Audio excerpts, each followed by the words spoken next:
Okay. All right, so we can have different types of barometers here. You know, obviously we don't want a barometer that's 34 feet high. So back when they first started developing these, and I don't know when they came up with a Mercury barometer, but they were used well into the 70s and 80s, really. Instead of having a 34-foot high column of water, you could use mercury, which is 13.6 times as heavy as water is. So if you take 34 feet, divide it by 13.6, you get the height of a mercury barometer. That's just 2.5 feet, and that's 30 inches. Okay, and so that's what was used for years was a mercury barometer, because it's just, you know, not so cumbersome, not so tall. All right? And that would be 30 inches high. And if you listen to the weather report, they still talk about pressure in inches of mercury. That's often how they describe it. And you know, you have high and low weather systems coming through, and the pressure will go up and down a little bit. Okay.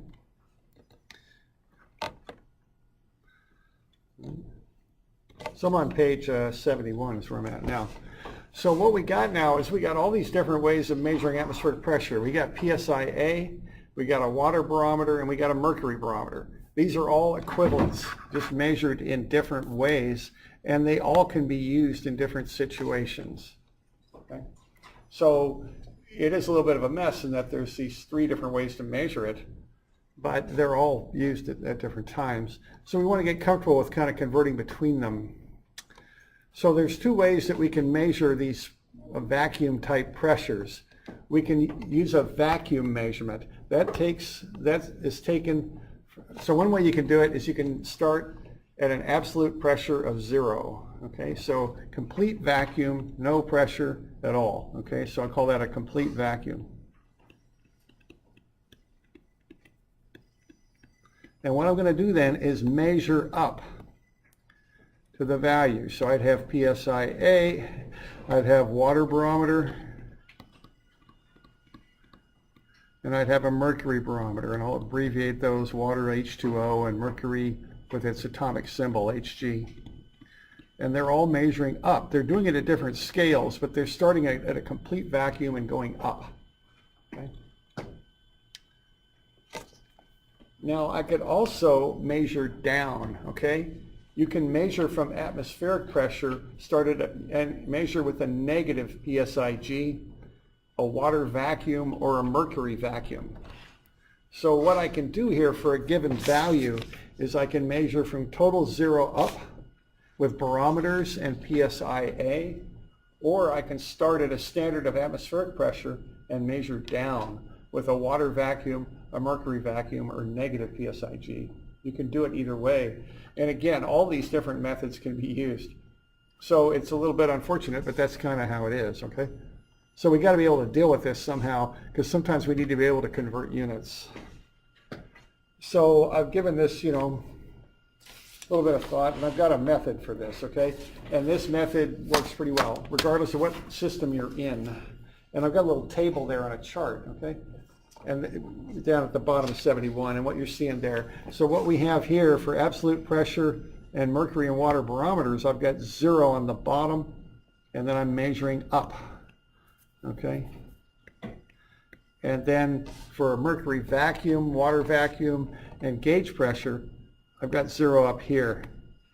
And what I'm doing is I'm measuring down, okay? So that's kind of the deal with this. So you got to keep track of what 0 is and how you measure to the value you want to measure, you want to describe, okay? So let's look at an example of this. Let's do some conversions. And you know, there's all different ways to do conversions. I'm going to base this on a percentage kind of approach, because there's so many different units we can go into. So to keep it simple, I'm going to do this with a percentage kind of approach. All right, now the basic information here is on your formula sheet above the chart. It says 14.7 psi is 30 inches of mercury is 34 feet of water. Those are the equivalents. Okay, so I can use a chart like this, and I even put the chart on your formula sheet to figure this stuff out, okay? So let's convert 24 feet of water barometer to PSI-A and inches of mercury vacuum. All right, So let's find the water barometer and let's start at 0 and let's measure up to where we estimate 24 feet is. And I think that would be right about there, plus or minus. You know, this is just to help visualize what's going on, so it doesn't have to be exact. So that would be 24 feet up from the bottom. Then what I would do is I would mark that height. I would draw a line across. All right. Then what I would do is I would find out how much of the total does that 24 feet make up. So I'm going to take 24 feet of water, and I'm going to realize that the total would be 34 feet of water. That's that entire graph is 34 feet. And if I divide those, what I'm going to get is 0.706.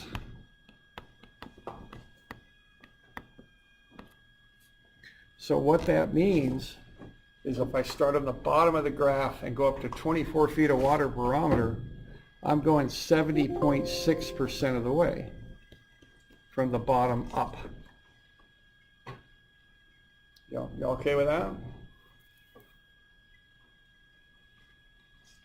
And if I start on the top and I go down, what I got there is 0.294. Okay? And what that is 29.4% of the way down. Okay? Now there's other ways to do this. This is just the approach I take because it seems to work well with this stuff. Okay? So I'm just looking at how much of the graph is above and below that red line that I drew. And I got the red line by going 24 feet up on the water barometer. Okay.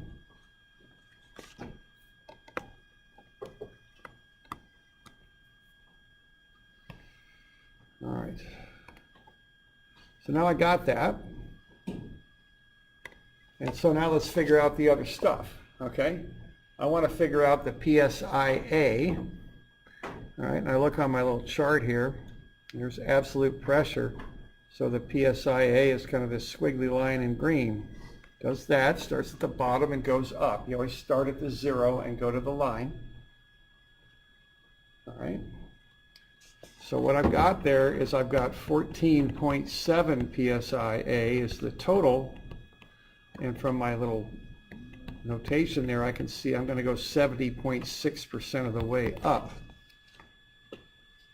So that's going to be 10.4 PSIA.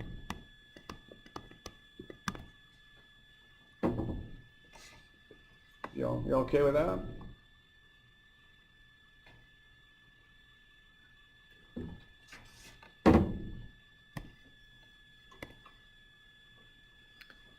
And then I'll do the same thing for the inches of mercury vacuum. I'll find mercury vacuum, and I'll start at 0. And I'll measure down, okay? So mercury vacuum is 30 inches. And I'm starting at the top and going down for that, so that's 29.4%, so that's 0.294. And that's 8.82. Inches, Hg is mercury vacuum.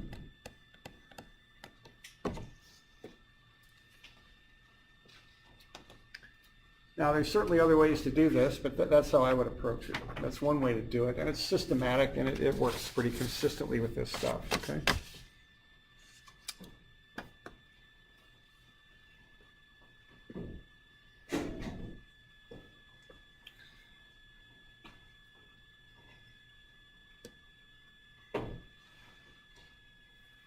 Okay. I'm just using proportions or percentages, whatever you want to call it. And the reason I'm doing it this way is I got 6 unit systems. It's just a lot to kind of keep track of. 3 start at the bottom and go up, the barometers and the PSIA, and 3 start at the top where atmospheric pressure is and go down, and that's the vacuums and the PSIG.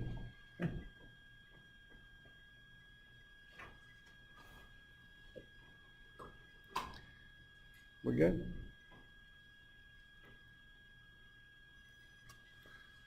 All right.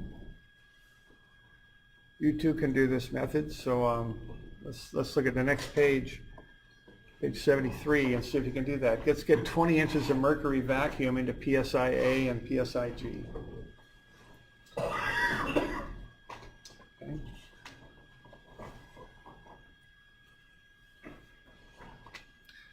So start, if you want to use this method, start by finding 20 inches of mercury vacuum on the chart.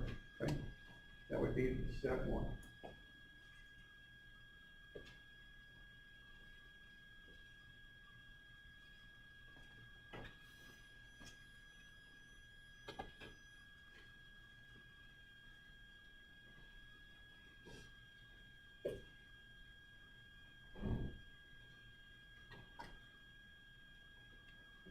And then just mark it on the chart, and once you mark it, draw a horizontal line across the chart.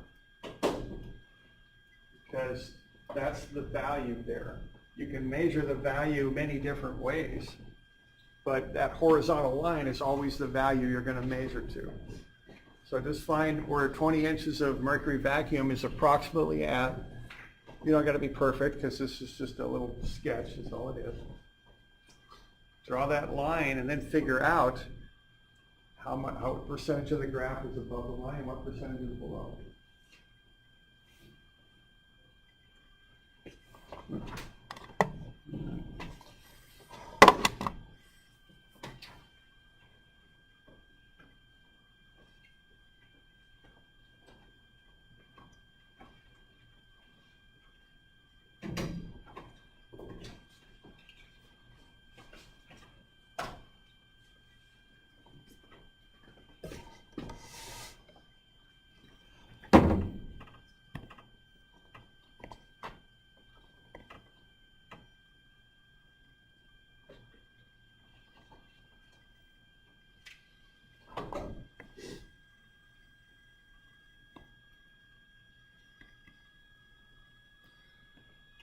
I got something like that for that line location.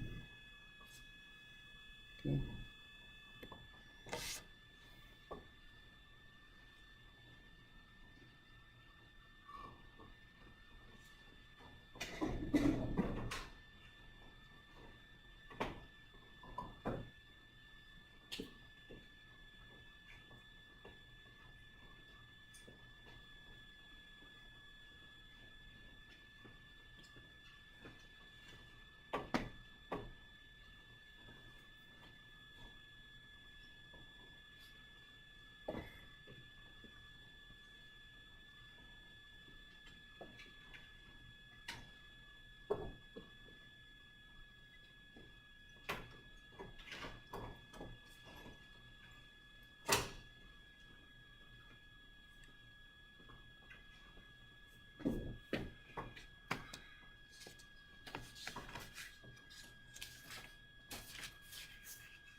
So once you got that place marked, figure out the percentage above the line and the percentage below.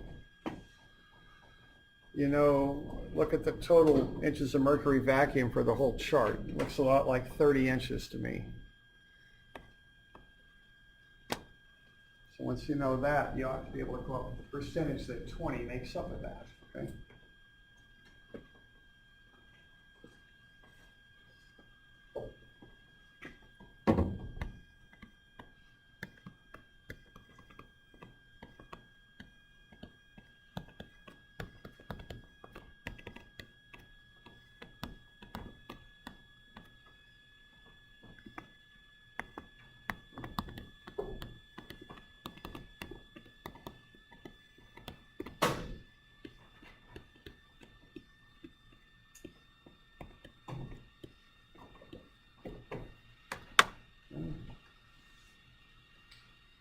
We got 66.7 above and 33.3 below for percentages. So 2/3 above and 1/3 below, basically. Any questions on that?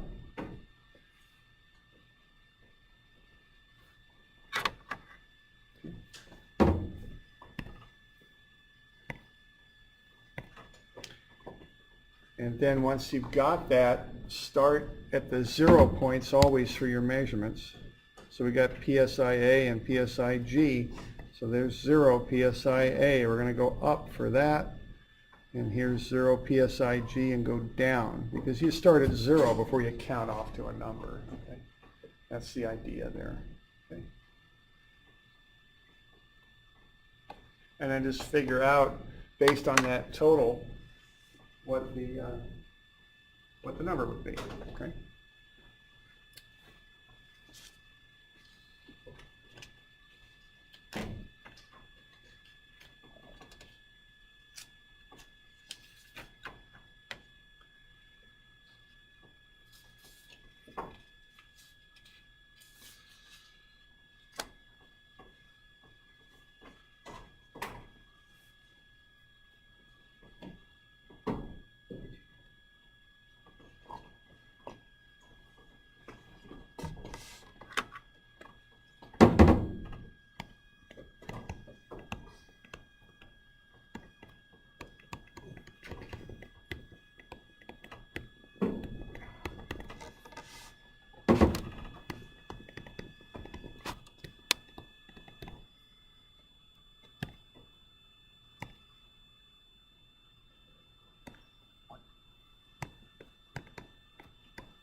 Y'all doing okay with that?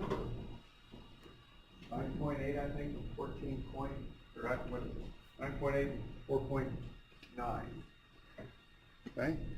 So that's 2/3 and 1/3 basically of the 14.7. Now when you're doing the gauge pressure, you want a negative on that because it's down. That's the one of there's 6 of these different measurements. Only one of them has a negative sign, and that's the gauge pressure. The word vacuum actually means negative is really what it means. So when you talk about water vacuum and mercury vacuum, the vacuum means down, which means negative. Okay. So on the problem on the last page was that 8.82, that was actually negative? I don't think, well, the word vacuum means negative. Okay. So I wouldn't put negative 8.82. I just say 8.82 inches of mercury vacuum. And that means it's going down. The word vacuum means it's below atmospheric pressure. So we don't put vacuum on the other one? On which? On the gauge pressure? Yeah. Right. The word gauge means you start at 0 with atmospheric pressure, and we're going below 0. You know, I mean, yeah, 0 is at atmospheric pressure, we're going down, negative. So gauge means the 0 point is set at atmospheric pressure, the negative means we're going down. And yeah, it's just convention, you know, it's not like there's a logic to how these things are expressed, it's just convention. All right. So we good on that? We got any questions? No. You know, I'll mention, I've seen people do these other ways too, and you know, if you want to do it the other ways, it's fine. But just, you know, just be systematic and logical about it. You got to kind of keep in mind where 0 is, and you're measuring from there. Whatever method you use, you have to be aware of where the 0 is at. Okay. So this chart will be on your formula sheet. You know, if I have this on a test or something, you'll have that formula sheet with you. So, okay. All right.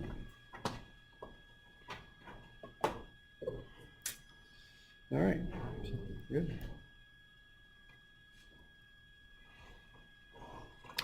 All right, now let's look at a couple other little things, some kind of different devices that have been used.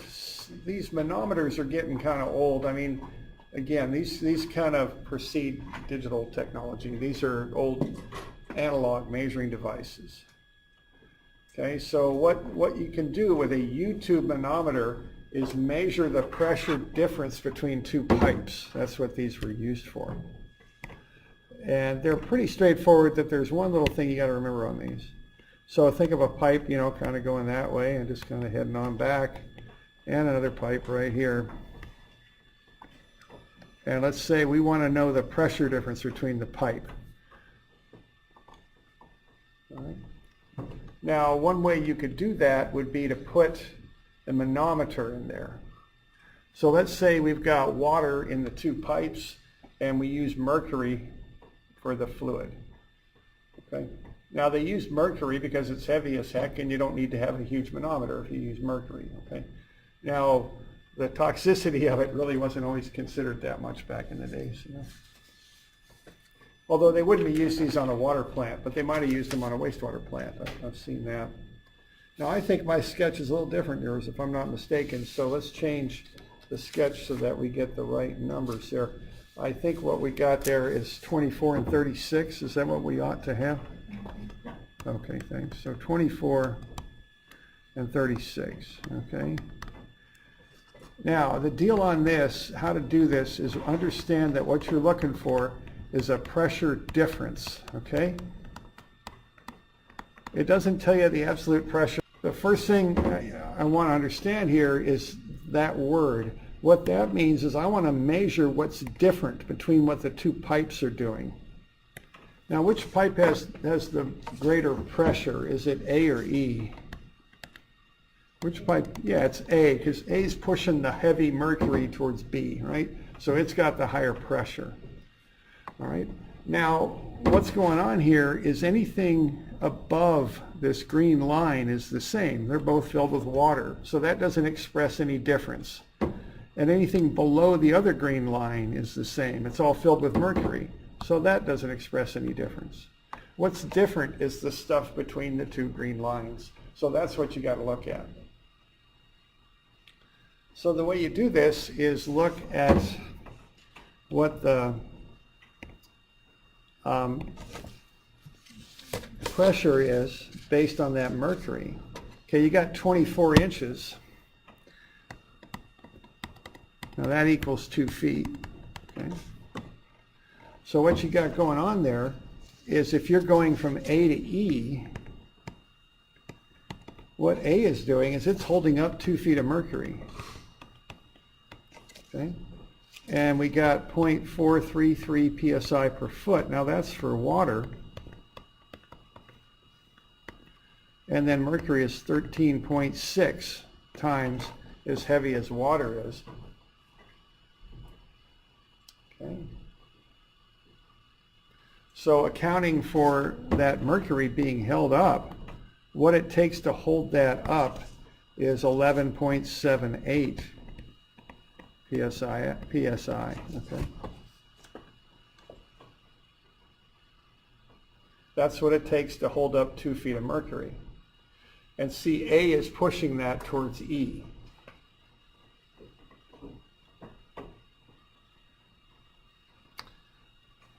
Now, we do have to account for going back the other way, though, because it's not that big, but still E is going something towards A. What E is holding up that A is not is 2 feet of just straight water. Not mercury, but water.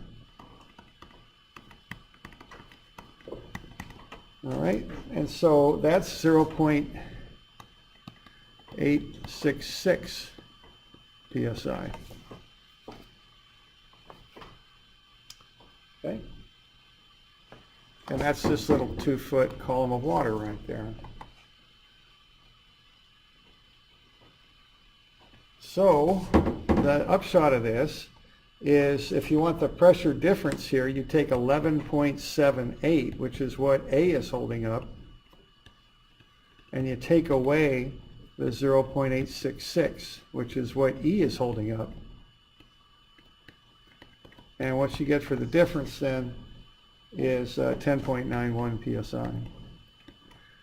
So the one little thing you got to remember here is this section over here is not empty, it's got water in it. And that's what E is doing to A that A is not doing back to E. What A is doing back to E is pushing mercury up.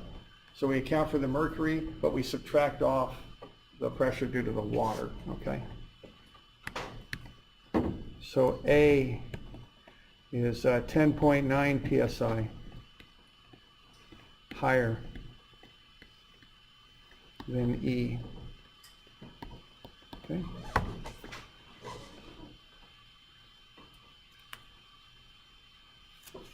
So the difference is 10.91 psi? Yep, right.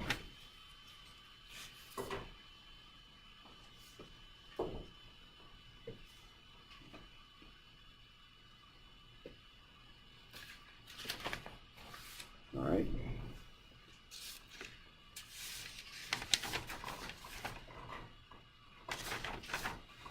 And let's look at one other example. We got a couple minutes.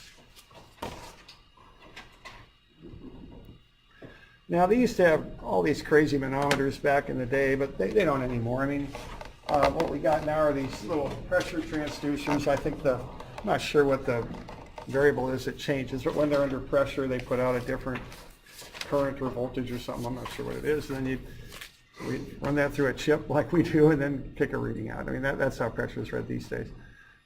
So they don't do a lot of these things. They did all sorts of crazy manometers for different purposes. Let's look at a bubbler gauge, though. These are still used. I'm on page 77. Now, these are for measuring well depths is their purpose.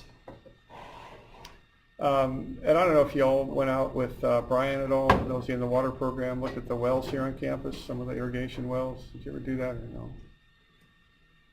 Doesn't sound like you did. Okay. All right. So with a well, you're concerned about the depth of it. You know, when you turn a well on, the depth doesn't stay the same. It drops a little bit. Did you do any of that drawdown curves or? Yeah, a little bit of that. Okay. And you know, you get into trouble if you pump at a higher rate than the aquifer's being recharged, right? You'll just start pulling the water down and down and down, and that's trouble, okay? So we often want to know what the depth of a well is. I actually go out once a year and measure the well depths here on campus for the grounds department, and they'll send a little report into the Department of Water Resources because they want yearly readings on that. Okay. All right, and this is one way to do it. And what you got is a little bit of an air supply there that pushes just a little bit of air out the bottom of that tube. And they're called bubbler gauges because you get little bubbles coming out of here that float up to the surface because you're pushing air out of that tube.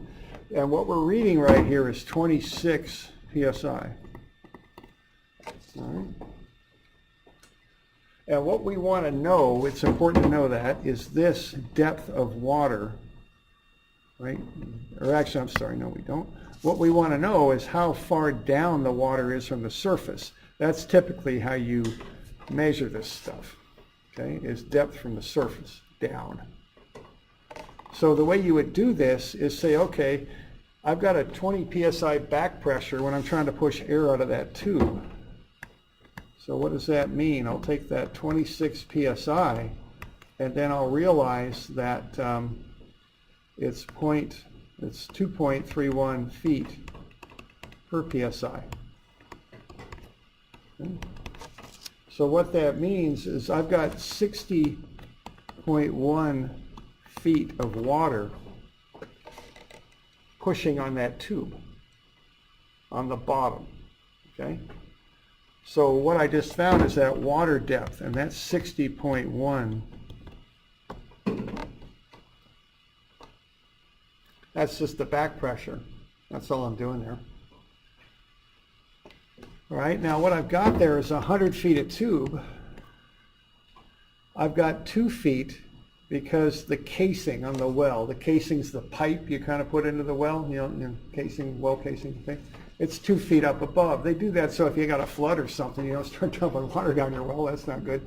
Okay, so they require the casing to be, usually it's at least 2 feet above the ground or above the floodplain if you got a well in the floodplain. Okay, so we got to take that 2 feet away.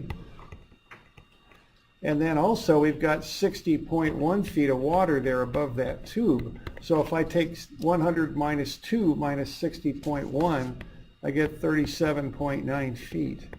And what that is this depth right here.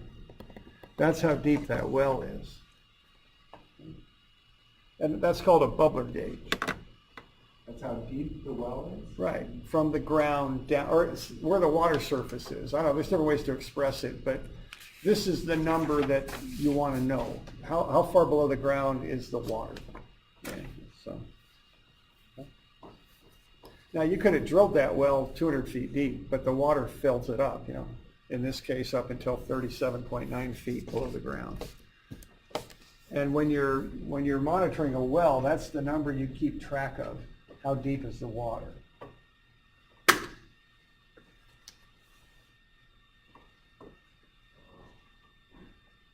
What time of year do you usually test the well? In the spring. They want it in April. They're irrigation wells, so I don't know. I mean, we use them in the summer, and there's some provisions on that water right, because there's a farm out back there, and there's a little creek in there, and the condition of that creek kind of determines what we can do with the well, too. How deep are the wells?